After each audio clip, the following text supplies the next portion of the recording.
Margaret Ellis was only 20 years old when her own uncle locked the front gate behind her, declared that blood meant nothing without profit, and cast her into the dusty road with a worn carpetbag, $2 wrapped inside a faded handkerchief, and nowhere left to belong. Before sunset, that same desperate day, she wandered into a neglected county auction outside the forgotten plantation town of Cypress Hollow, where no one wanted an abandoned, collapsing plantation whose fields had long surrendered to weeds and silence. And because every bidder laughed when the clerk finally muttered $2 to anyone foolish enough to take it, she spent every cent she possessed on what seemed little more than rotting timber and broken memories, never imagining that something had remained sealed beneath that forgotten house for more than half a century, waiting not for wealth or power, but for a woman who still believed honesty mattered, even after the world had rewarded her with betrayal. And what she would uncover would not simply alter her own fate, but awaken an entire community that had spent generations mourning a truth it never knew. Settle in, and let us tell you the story of Margaret Ellis. If you're watching from a place that feels forgotten, tell us in the comments where you're listening from. We have often noticed that the people history remembers are rarely those who shouted the loudest or carried the largest fortunes, but those quiet souls who continued choosing kindness long after life had made cruelty seem reasonable. And Margaret Ellis belonged to that uncommon company long before anyone in Cypress Hollow ever learned her name. She entered the world during the spring of 1888 on a modest homestead tucked between the slow waters of the Blackwater River and endless stretches of Georgia pine, where mornings smelled of damp earth, fresh bread, and cedar smoke drifting lazily from stone chimneys. Her father, Thomas Ellis, earned little repairing wagon wheels and building sturdy fences for neighboring farms, while her mother, Eleanor, stitched dresses, blankets, and church quilts whose careful patterns became known throughout 3 counties. Their cabin never held luxury, yet there was always enough warmth that hungry travelers found themselves welcomed inside before they even asked.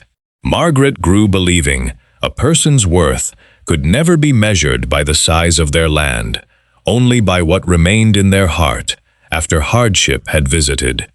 Every evening, after supper dishes had been washed and stacked neatly beside the basin, Thomas would carry his worn rocking chair onto the porch and sharpen his tools, while Eleanor mended clothes beneath the fading orange sky. Margaret often sat quietly between them, listening more than speaking, discovering that silence frequently revealed more truth than loud opinions ever could. Her father possessed unusually patient hands. Broken wagon wheels, cracked furniture, rusted hinges, and weather-beaten doors all seemed to recover beneath his careful attention. He never hurried his work. "Wood remembers how it was shaped," he often told Margaret. "If you listen, instead of forcing it, it'll show you how to help it stand again." Those words settled somewhere deep inside the little girl, though neither of them realized how many years later they would echo beneath another far older roof. Eleanor taught different lessons. Every quilt she stitched contained tiny scraps of discarded fabric collected from families throughout the county. No piece was considered too worn or too faded to become part of something beautiful. Margaret watched colorful fragments that others had thrown away slowly transform into blankets treasured by newborn babies, newly married couples, and lonely widows alike. "Nothing honest is ever truly worthless," her mother whispered, whenever Margaret questioned why she kept saving old cloth. Sometimes, forgotten things simply need someone willing to see what they're capable of becoming. Those lessons quietly shaped Margaret into a young woman whose eyes naturally searched for possibilities where others noticed only ruin. She became known around neighboring farms for fixing cracked chairs instead of replacing them, nursing abandoned animals back to health, and patiently helping elderly neighbors harvest vegetables before storms arrived. Her hands became strong, though never rough, and her smile carried the calm confidence of someone who expected little from fortune, yet much from honest effort. Then, when Margaret was 15, fever swept through their region with frightening speed. It visited one farmhouse after another until church bells rang almost daily for another funeral. Thomas fell ill first. Eleanor refused to leave his bedside, despite knowing the danger, and within a week, she too became too weak to rise. Margaret cared for both of them as long as hope allowed, cooling their foreheads with river water, preparing broth they could scarcely swallow, praying through endless nights that seemed unwilling to end. Before autumn leaves finished turning brown, both parents rested beneath neighboring oak trees, overlooking the little churchyard where generations of Ellis family members had already been buried. At 15, Margaret discovered how painfully quiet a home could become. She inherited almost nothing beyond the cabin itself, a handful of carpentry tools, her mother's sewing basket, and debts left unpaid after medical bills consumed every remaining dollar. She might have survived even then, had greed not quietly awakened inside relatives who had rarely visited while her parents still lived.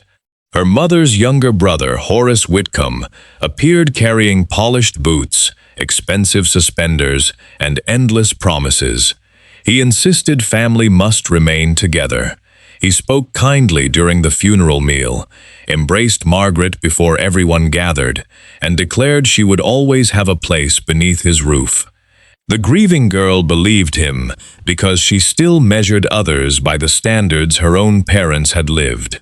Horace sold the Ellis cabin within a month, claiming creditors demanded payment. Margaret never saw the contracts he signed, nor the money exchanged. She simply followed him to his larger farmhouse several miles away, believing temporary hardship would eventually pass. Instead, she slowly became unpaid labor. Before sunrise, she milked cows, hauled water, scrubbed floors, prepared meals, washed clothes, tended chickens, repaired fences, and harvested crops until darkness swallowed the fields again. Horace praised her only when neighbors visited. Otherwise, he reminded her she should feel grateful for having food at all. His wife, Clara, possessed sharper words than any thorn growing in their hedgerows. Every mistake, however small, became proof that Margaret owed them more effort. If bread burned slightly, Clara sighed loudly enough for nearby houses to hear. If rain delayed laundry, Margaret was accused of laziness. The years slipped by quietly beneath endless chores. Yet something inside Margaret refused to harden.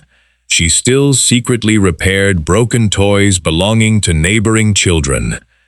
She continued mending old quilts for elderly widows without charging a penny.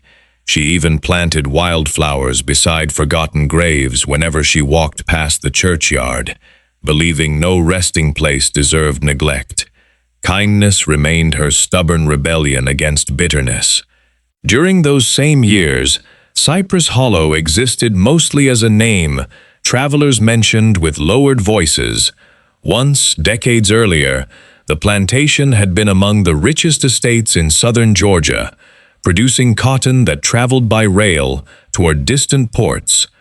Then strange financial troubles, lawsuits, unexplained disappearances, and one disastrous fire had shattered the estate's prosperity almost overnight. Families drifted away, businesses closed, Churches emptied. The grand plantation house stood abandoned, while vines swallowed its columns and birds nested inside broken windows. Children dared each other to approach its gates, but seldom crossed them. Older residents avoided speaking about the place altogether. Rumors replaced facts, until no one remembered where truth ended and superstition began. Margaret heard fragments now and then while shopping for flour or nails. Some claimed hidden gold remained somewhere beneath the plantation. Others insisted the original owner's family had vanished after burying terrible secrets beneath the cellar. A few older men merely shook their heads and changed the subject whenever the estate's name surfaced. Margaret paid little attention. Stories never repaired leaking roofs or filled empty stomachs. Real life demanded practical hands rather than exciting legends. As her 20th birthday approached, Horace's debts quietly grew, despite Margaret's endless labor. Gambling became his secret companion. He borrowed against fields, livestock, and equipment until creditors began appearing at his doorstep with uncomfortable regularity. Instead of admitting his own recklessness, he searched for someone easier to blame. Margaret became that convenient answer. Clara encouraged the lie, whispering that another mouth had become too expensive. One humid August afternoon, Horace summoned Margaret into the parlor, where sunlight filtered through dusty curtains and illuminated ledgers spread across the dining table. His expression carried none of the false kindness he had worn years earlier. The pretense had finally become unnecessary. "You're 20 now," he announced without meeting her eyes.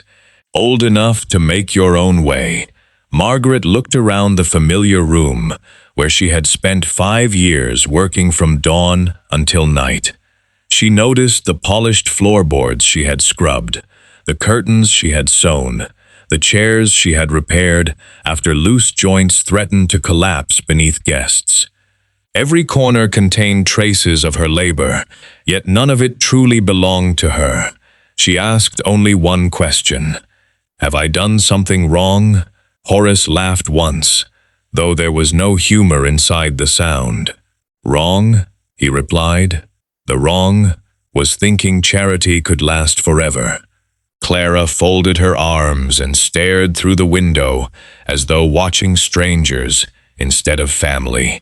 Horace reached into his pocket, removed $2 silver and tossed them onto the table, where they spun in slow circles before settling beside the account books. "Take those," he said flatly. "They're more than anyone owes you." Margaret understood then that arguing would accomplish nothing. Some hearts closed so completely that truth could no longer enter them. She quietly collected the 2 coins, folded them inside her mother's faded handkerchief, lifted her old carpet bag, and walked toward the front door without another word. Behind her came the sound of a heavy bolt sliding into place. Ahead stretched a dusty road, disappearing beneath the relentless southern sun, and although she could not yet know it, every painful step carried her closer to the forgotten plantation, where destiny had waited in silence for half a century. Margaret did not look back even once, not because she lacked affection for the place she was leaving, but because she understood that every memory worth carrying lived inside her rather than inside walls someone else claimed to own. The afternoon sun settled heavily across the red Georgia clay, and the road ahead shimmered beneath waves of summer heat. She walked until the farmhouse disappeared behind groves of oak and pine, then continued farther, because stopping would only invite despair to catch her. As evening approached, her stomach tightened with hunger, yet she refused to spend either of the precious silver dollars resting inside her mother's handkerchief. Those coins represented tomorrow, perhaps even survival itself. She drank from roadside creeks, accepted a slice of cornbread from an elderly widow whose fence she quietly repaired, in exchange for nothing more than a smile, and slept beneath a weathered church awning, where the minister found her before dawn. He offered breakfast and suggested she travel toward Cypress Hollow, explaining that the county often held public auctions there for abandoned properties and equipment nobody wanted. "You probably won't find work immediately," the old minister admitted gently, "but sometimes the Lord hides new beginnings inside places everyone else has forgotten." Margaret thanked him and continued south, unaware that those simple words would prove truer than either of them imagined. By midday, she reached the outskirts of Cypress Hollow. Time had settled strangely upon the town. Brick storefronts leaned slightly, as though exhausted from decades of disappointment. Empty windows reflected silent streets where only a handful of wagons passed each hour. The old railroad depot still stood, though fewer trains stopped there than in years past. Once grand homes bore peeling paint and sagging porches, while wild vines crept steadily across abandoned fences. Yet despite its weariness, the town retained a stubborn dignity. Elderly shopkeepers still swept their sidewalks each morning. Church bells continued ringing every Sunday. Children still laughed while chasing homemade hoops along dusty lanes. Margaret sensed that hope had grown faint there, but it had never entirely disappeared. She wandered quietly until voices gathered her attention near the county courthouse. Beneath a broad canvas awning, an auction had drawn farmers, merchants, speculators, and curious townsfolk. Rusted plows, broken wagons, abandoned livestock, and neglected parcels of land were being sold to anyone willing to take responsibility for them. Margaret watched from the edge of the crowd, expecting nothing more than an education in how such events worked.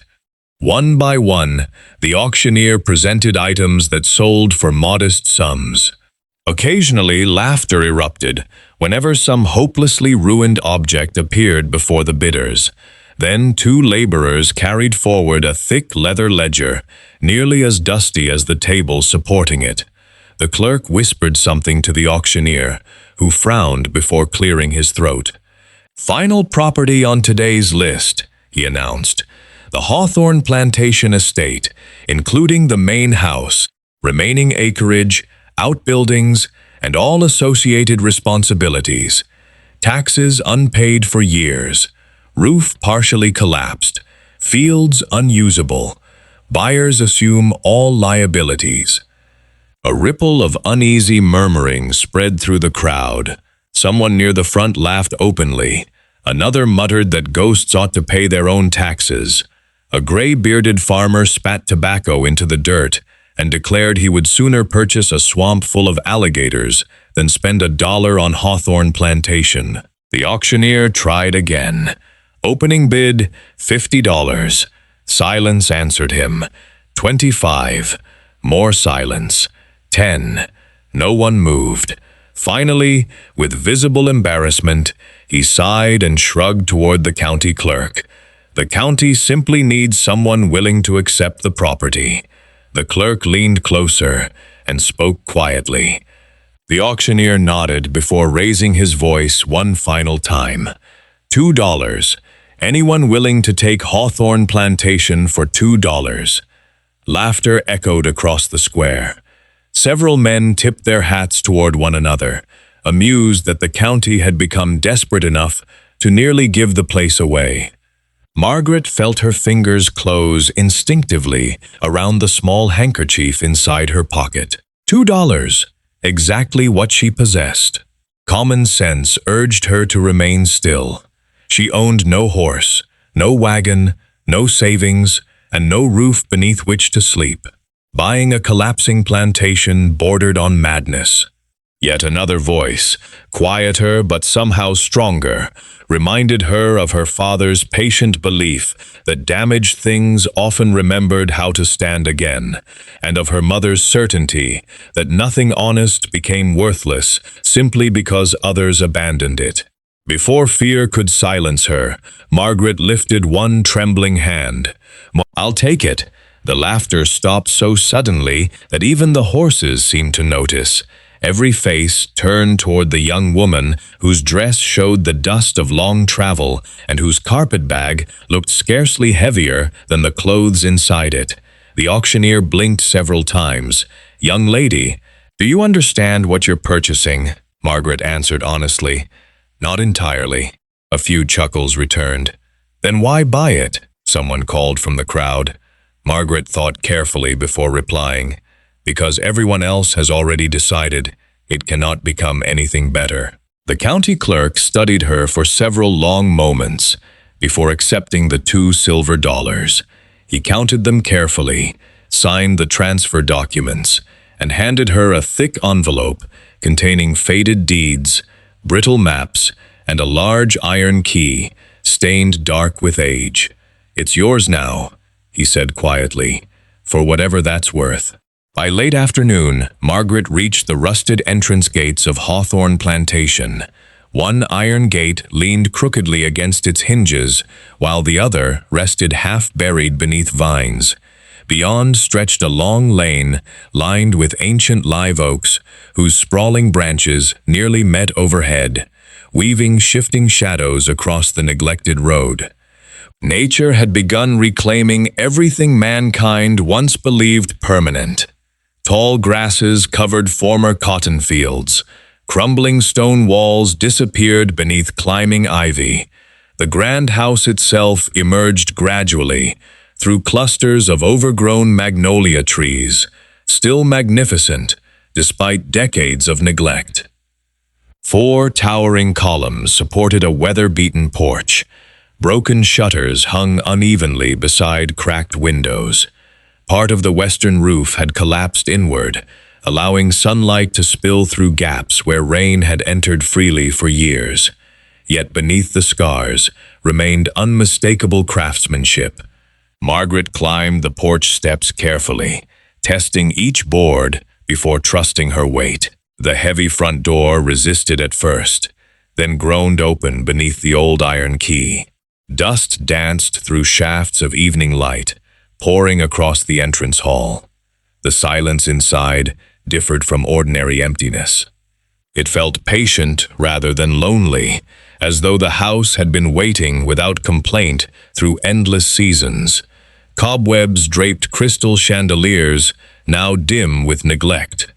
Portrait frames still lined the walls, though most canvases had long since been removed or stolen. Elegant staircases curved upward toward shadowed hallways. Furniture lay draped beneath mold-eaten sheets. Margaret walked slowly, touching banisters and window frames with respectful fingertips instead of fear.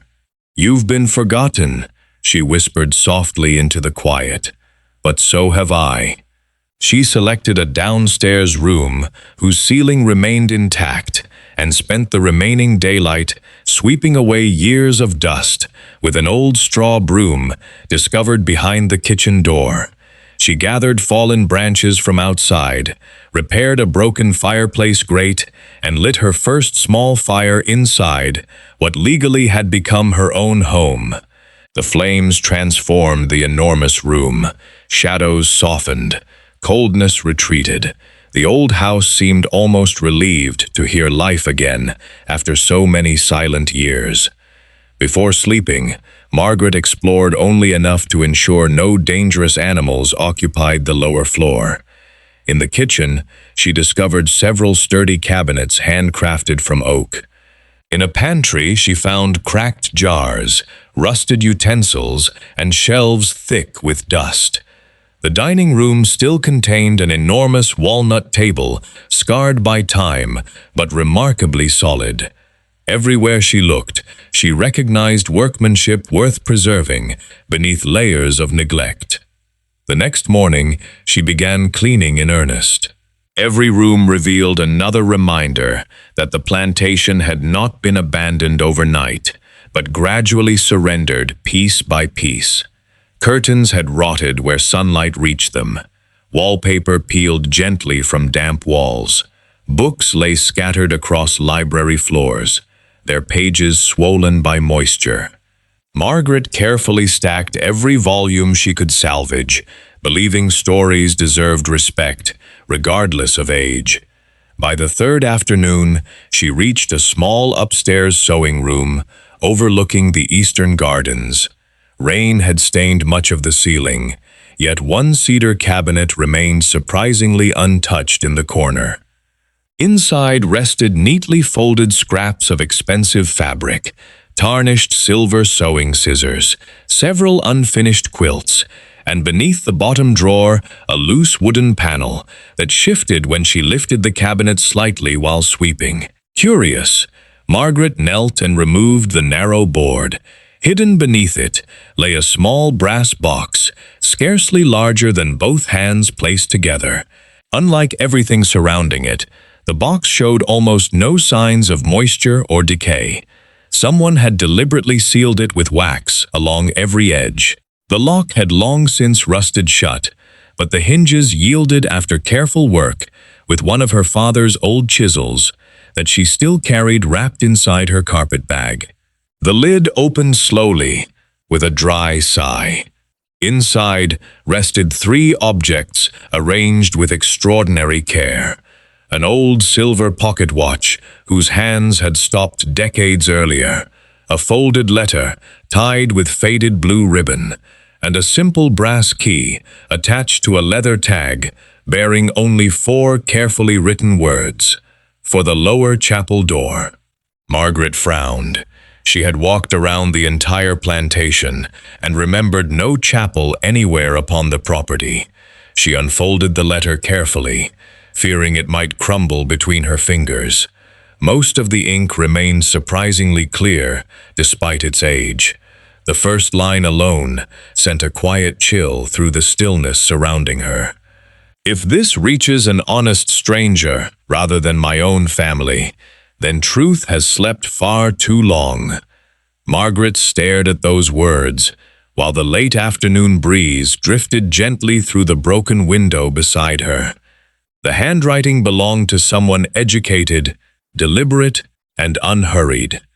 Every sentence seemed written by a person who knew time was running out, but refused to surrender clarity for haste. She settled beside the window, breathing slowly before continuing, unaware that each page would pull her deeper into a mystery that had shaped the fate of Hawthorne Plantation, and perhaps the entire town of Cypress Hollow, for more than 50 years. Margaret unfolded the remaining pages with hands steadier than she felt. The letter had been signed by Nathaniel Hawthorne, the final master of the plantation before its sudden collapse, yet its opening sentences bore little resemblance to the proud declarations she expected from a wealthy landowner. Instead, they carried the quiet exhaustion of a man who had spent years wrestling with his own conscience.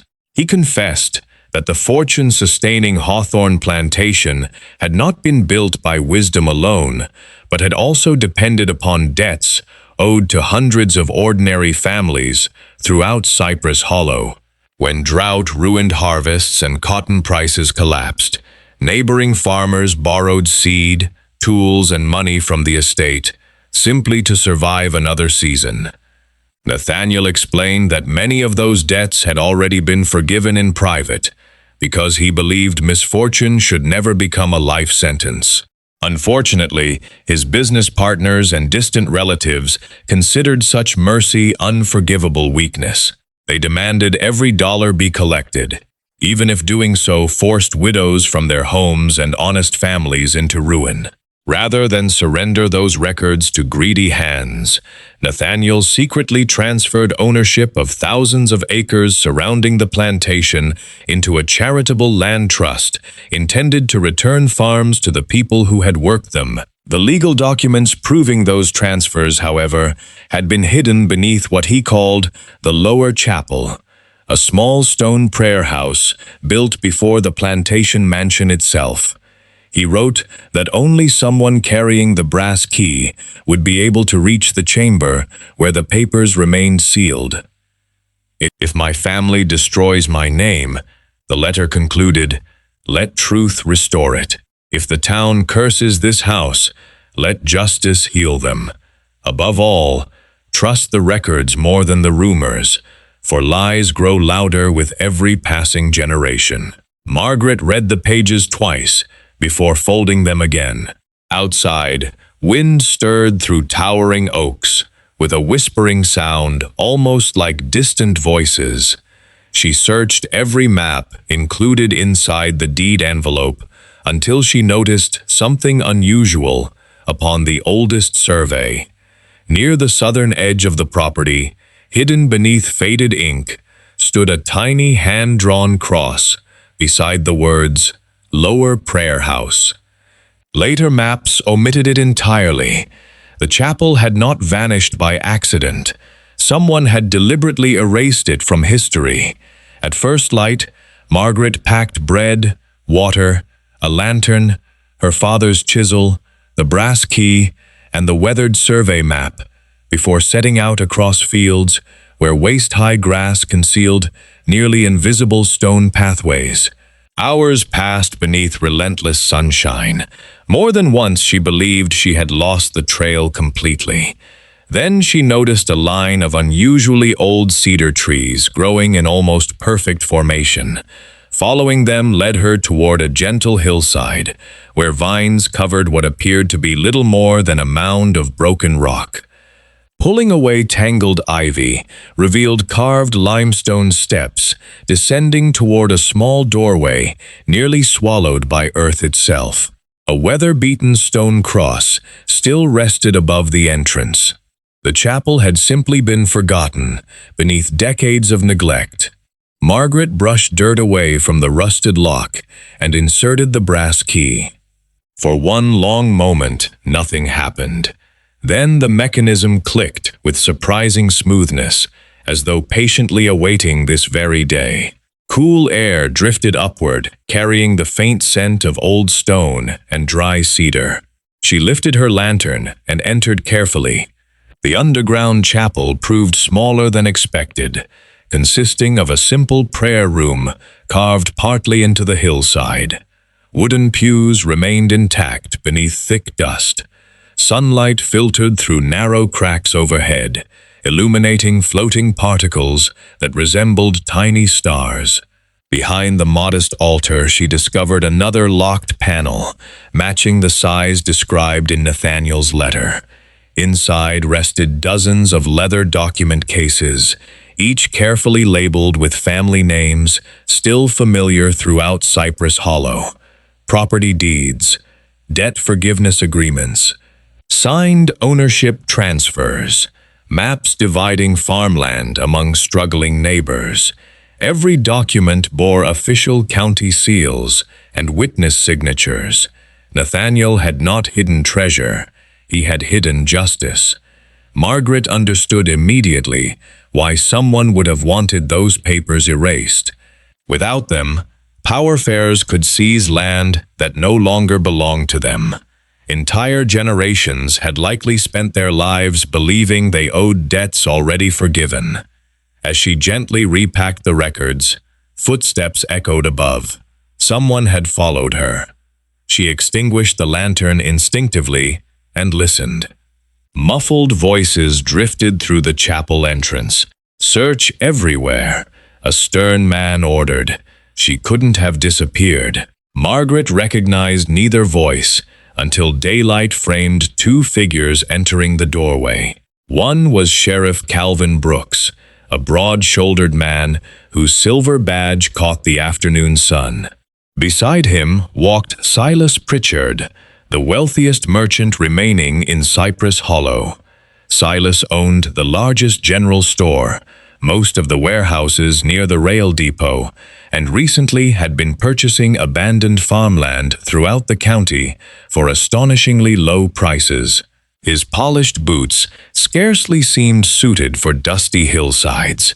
Margaret remained hidden behind the stone partition while they spoke. "The girl found something," Silas muttered impatiently. "I've watched strangers come and go for years. None of them stayed. She has." The sheriff folded his arms. "You have no proof." "I don't need proof," Silas replied coldly. "If those old Hawthorne records ever surface, half the deeds in this county become worthless overnight." Margaret felt her pulse quicken. Nathaniel had anticipated exactly this danger. Silas continued speaking. "My grandfather helped make certain those papers disappeared. We aren't letting a penniless girl undo 50 years of business." The sheriff remained silent for several uncomfortable seconds. Finally, he sighed. "If documents exist, the court will have to examine them." Silas's expression hardened. "Or they'll vanish again." Their footsteps retreated deeper into the chapel. Margaret quietly slipped through a narrow maintenance passage she had noticed behind the altar moments earlier. It emerged halfway up the hillside, concealed behind dense laurel bushes. By the time Silas searched the chamber, she had already crossed the fields, carrying Nathaniel's cases beneath an old canvas tarp. Instead of returning directly to Hawthorne Plantation, Margaret sought the only person she believed might still value truth above convenience. Reverend Elijah Turner, the elderly minister who had fed her during her first morning on the road. When she placed the documents upon his worn wooden table, the old man's eyes filled slowly with disbelief. Together, they spent 2 days examining every paper. Several respected townspeople were quietly invited to witness the seals, signatures, and dates. Among them came retired Judge Samuel Whitmore, whose failing eyesight had not diminished his remarkable memory. He recognized handwriting belonging to officials long buried in the church cemetery. "These are authentic," he whispered repeatedly. "Every one of them." News traveled through Cypress Hollow faster than spring floodwater. Families who believed their grandparents had defaulted on crushing debts suddenly learned those obligations had been forgiven generations earlier. Farmers discovered legal ownership of fields they had rented for decades actually belonged to them by right. Widows found deeds restoring orchards, mills, and grazing land quietly stolen through manipulated records after Nathaniel's disappearance. Joy mixed with anger as people realized how thoroughly the truth had been buried. Silas Pritchard responded exactly as Margaret expected. He publicly accused her of forgery, declared the documents fabricated, and insisted Hawthorne Plantation had driven her into madness with old ghost stories. Some townsfolk hesitated. Others feared challenging the county's wealthiest businessman. Yet evidence possessed a quiet strength that rumors never matched. Judge Whitmore petitioned the circuit court to review every recovered record. Surveyors compared boundaries. Historians examined signatures. County archives produced forgotten references supporting Nathaniel's land trust. Piece by careful piece, the hidden history emerged into daylight. During the final public hearing, Silas's own ledgers betrayed him. They contained unexplained transfers of property, whose original ownership matched Nathaniel's concealed records exactly. Witnesses testified that Silas's grandfather had served among the estate administrators following Nathaniel's mysterious disappearance. The pattern became impossible to ignore. No dramatic outburst followed. No shouting filled the courtroom. Justice arrived quietly, carried by patient facts instead of vengeance. The court invalidated fraudulent claims, restored lawful ownership wherever possible, and appointed trustees to oversee the remaining Hawthorne lands for the benefit of Cypress Hollow's struggling families, exactly as Nathaniel had intended. Silas lost much of the fortune built upon property never rightfully his. He walked from the courthouse alone, while neighbors who once sought his approval simply watched in thoughtful silence. Margaret never celebrated his downfall. She understood that another person's humiliation could never heal old wounds. Instead, she turned her attention toward the plantation itself. Rather than selling the estate, now worth many thousands of dollars, she honored Nathaniel's final request. The vast mansion became a school, workshop, and meeting place, where carpenters taught apprentices, seamstresses instructed young girls and boys alike, and farmers shared improved methods for restoring exhausted fields. The abandoned sewing room, once hiding the brass box, became a library, preserving every recovered document so that no future generation would lose the truth again. The old chapel on the hillside was carefully restored as a quiet place of prayer and remembrance for all families whose lives had been altered by the long-hidden deception. Men who had scarcely spoken to one another for years worked side by side repairing fences and rebuilding barns upon land, finally returned to its rightful owners. Women planted vegetable gardens where weeds had ruled for decades. Children's laughter once again echoed across fields long abandoned to silence. Standing upon the plantation porch one autumn evening, Margaret watched wagons carrying lumber, seed, books, and hopeful faces through the reopened gates. She thought about the $2 silver she no longer possessed, and realized they had purchased something no amount of wealth alone could ever have secured. They had bought an opportunity to trust forgotten goodness when everyone else believed only ruin remained. And because of that single impossible decision, an entire community had begun remembering not merely who owned the land, but who they themselves had always been. Years later, whenever newcomers arrived in Cypress Hollow and admired the thriving orchards, the busy workshops, the restored schoolhouse inside the old plantation, and the neat farms stretching toward the horizon, someone would eventually point toward the broad front porch where children often gathered after their lessons, and they would tell the same remarkable story in slightly different words. They would say that none of it began with wealth, influence, or extraordinary luck. It began with a young woman who possessed nothing except $2 silver, a carpet bag filled with ordinary belongings, and values that hardship had failed to steal from her. We have often found that history enjoys celebrating grand victories while quietly overlooking the humble choices that made them possible. Yet when we look closely, it is almost always a small decision made in loneliness that changes the direction of many lives. Margaret could have spent her last coins on a room for a single night. She could have purchased food that would have lasted a few days.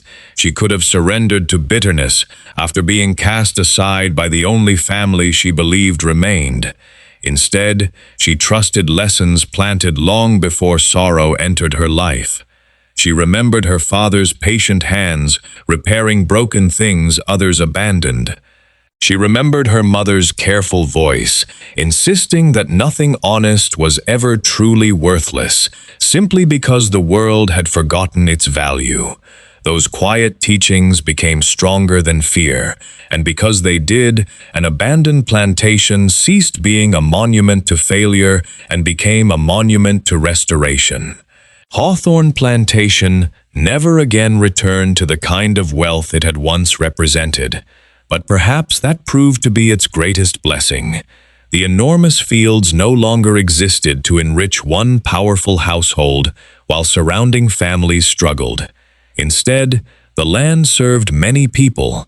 Harvest festivals returned each autumn.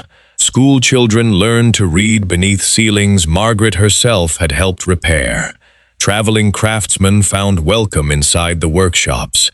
Elderly widows who had once feared dying alone spent afternoons quilting together in rooms where silence had ruled for generations. The library preserved Nathaniel Hawthorne's letter inside a glass case, not as the story of one wealthy landowner seeking redemption, but as a reminder that truth, though buried, possesses remarkable patience. Visitors often paused before reading his final sentence, then quietly stepped outside with thoughtful expressions upon their faces. Margaret refused every suggestion that the restored estate bear her name.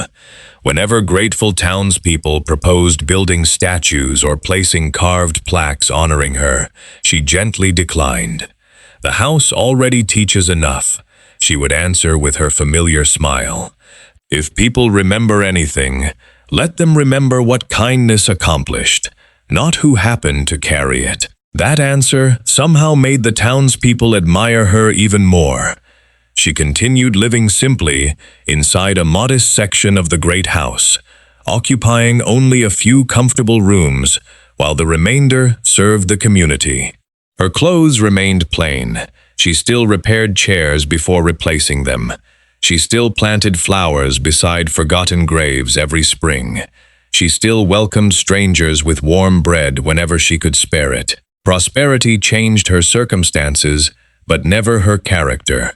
Perhaps that is why people trusted her so deeply.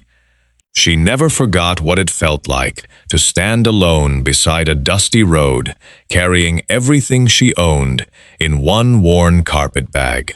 Whenever frightened young travelers passed through Cypress Hollow searching for work or shelter, Margaret recognized the uncertainty hidden behind their tired smiles.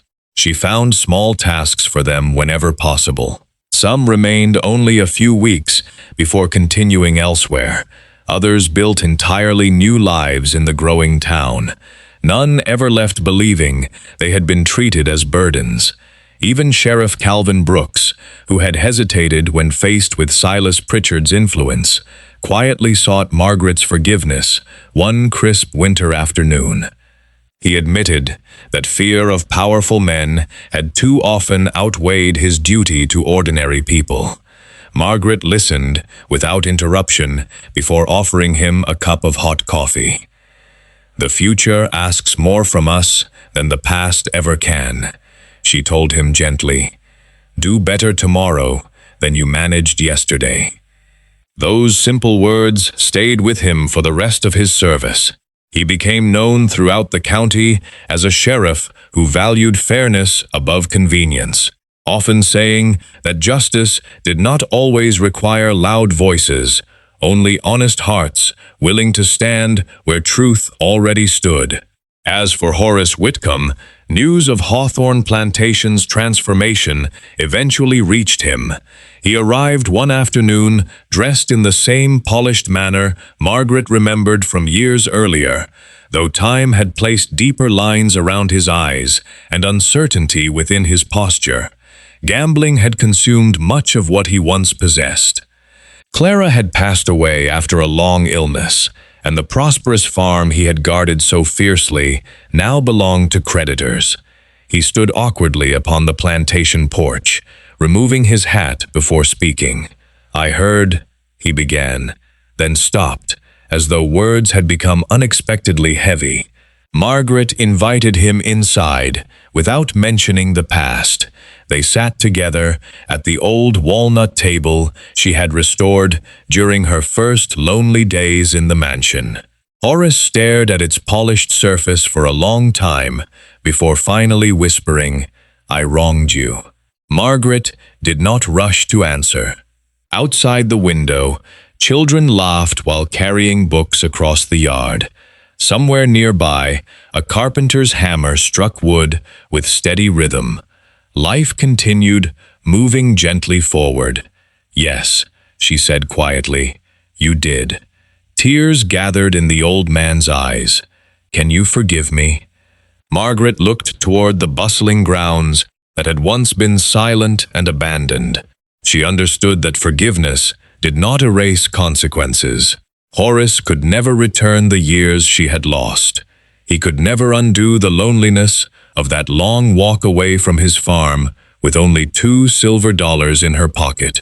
Yet she also knew bitterness would build no homes, restore no fields, and heal no hearts. "I forgave you long before you arrived," she answered softly. "Not because you deserved it then, but because I didn't want your choices becoming the measure of my own life." Horace bowed his head and wept quietly. not from humiliation, but from the painful relief of discovering mercy, where he had expected only condemnation. Margaret arranged for him to help maintain the orchards, alongside other aging workers. It was honest labor, neither punishment nor reward, and he accepted it with genuine gratitude. In time, townspeople noticed that the proud man who had once valued profit above family now patiently pruned fruit trees beside young apprentices, speaking little and working carefully until sunset. Some debts, we have learned, are not repaid with money, but with changed lives. Decades passed, seasons circled faithfully, and Margaret Ellis gradually became one of those rare people whose influence could no longer be measured by property or possessions. Instead, it lived within habits passed from one generation to the next. Parents reminded children never to dismiss broken things too quickly. Teachers repeated the story of the brass key and the hidden chapel whenever lessons turned toward honesty and perseverance. Craftsmen quoted Thomas Ellis without ever having met him, telling apprentices that wood remembered how it had once been shaped. Quilters stitched together scraps of discarded fabric, while smiling at Eleanor Ellis's old belief that forgotten pieces often created the strongest blankets. In that way, Margaret's parents quietly continued blessing a community they had never seen restored. And so we return to where this story began. Margaret Ellis was 20 years old when she was cast out, with nothing but $2 silver and a future that appeared emptier than the abandoned plantation everyone else mocked. Those same $2 purchased far more than neglected land. They purchased the opportunity for forgotten truth to breathe again. They uncovered justice buried beneath generations of silence. They transformed despair into hope, strangers into neighbors, and a place remembered only for ruin into one remembered for compassion. Most of all, they proved that the greatest discoveries are seldom treasures hidden beneath stone or locked inside forgotten boxes. More often, they are the quiet possibilities waiting inside people and places the world has already decided are beyond saving. Thank you for spending this time with us and for walking beside Margaret Ellis from her darkest road to her brightest harvest. If this story stayed with you, we hope you'll share it with someone who could use a reminder that overlooked things sometimes hold the greatest value.